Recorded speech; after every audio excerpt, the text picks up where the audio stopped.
Morning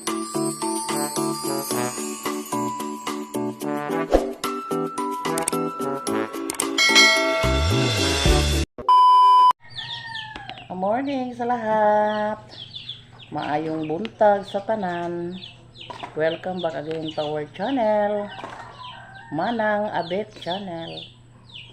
Ayun guys, maaga tayong nagluluto kasi ako lang muna yung mag-ano ni Jason prepare ng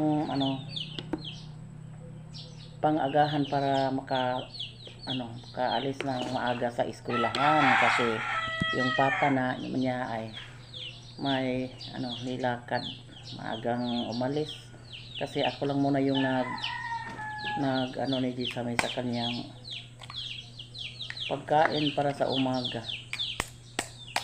Talaga yung guys, yung mga apo natin kapag wala yung nanay, kita yung take over sa kanilang pag-aaral kasi si Jisami ay 8 pa lang yung edad ni Jisami, so hindi pa tawag dyan, kasaligan sa pagluto. Hindi pa natin maasahan sa pagluto guys. So yan, parang madali. Nagpabili lang ako ng Argentina beef loaf sa tindahan. Ang mahal ng Argentina, 45 ito. Basta dito sa mga maliit na mga sari-sari store dito sa barrio, sa mga tindahan ng barangay ay mahal kasi yung mga bilihin. Parang makaganansya sila. Nilagyan ko ng itlog, 2 itlog yung beef loaf.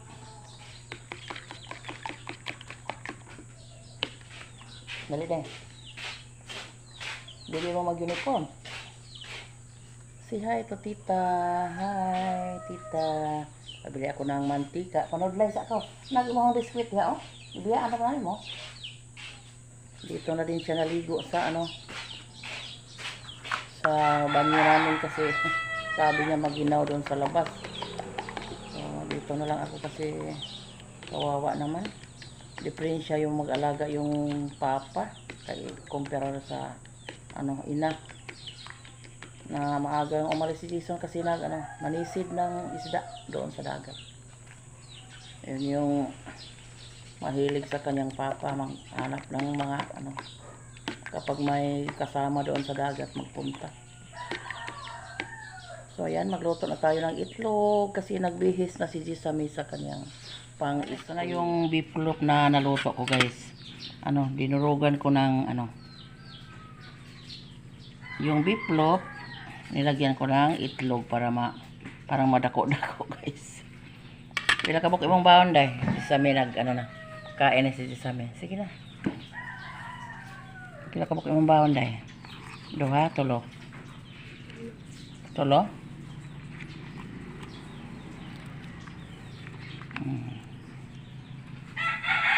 Ug di ka kahurot ihatag sa classmate, ug di maubos yung baon mo na ulam. Kasi konti lang yung pinanaan ni Jisami. Ibigay sa classmate ng walang ulam day ha. Kinsa yung baon na day? Gugu. Ito naman kabuka ko Kinsa nagpalit? Kanya complete ko pa man. Grade 4 ni mo ni? Bayan. Mamaya na ito takpan kasi init pa yung kanin. Sige na, isod Good morning everyone. Ayan.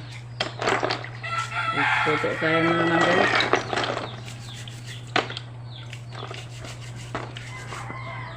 Yung seashells, yung ulam natin ngayon guys kasi ito lang yung nadala ni Doni sa galing ng bayan. Ito na yung nilinisan ko. Ibabrush natin kasi mayroong mga tawag dyan, mga dumi doon sa labas ng seashells, and then hihigupin pa naman natin ang sabaw. Yan, brasan guys, parang malimpyo.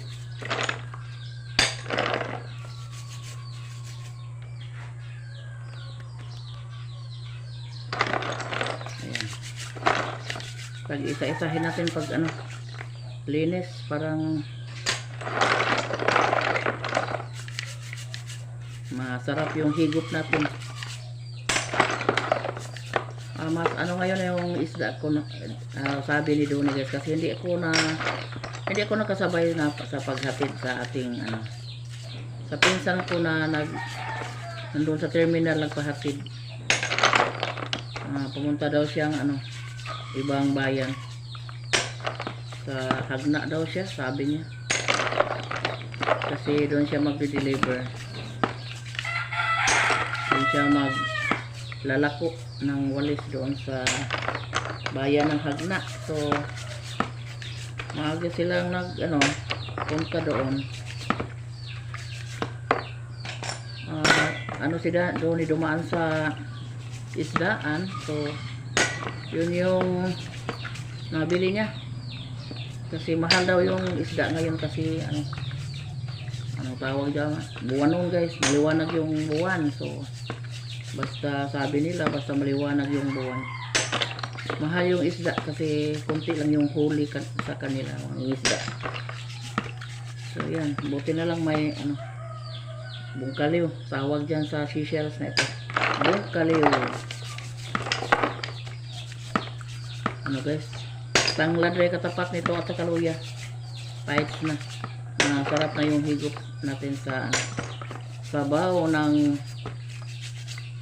bungkaliw.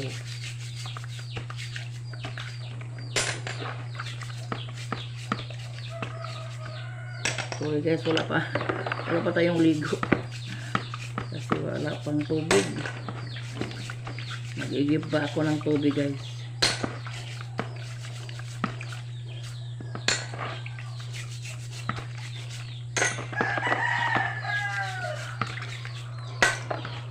Ayan, luto na yung ating ulam ngayong umaga.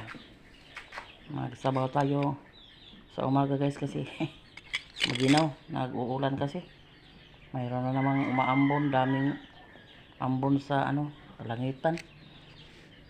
Siguro uulan ngayong araw.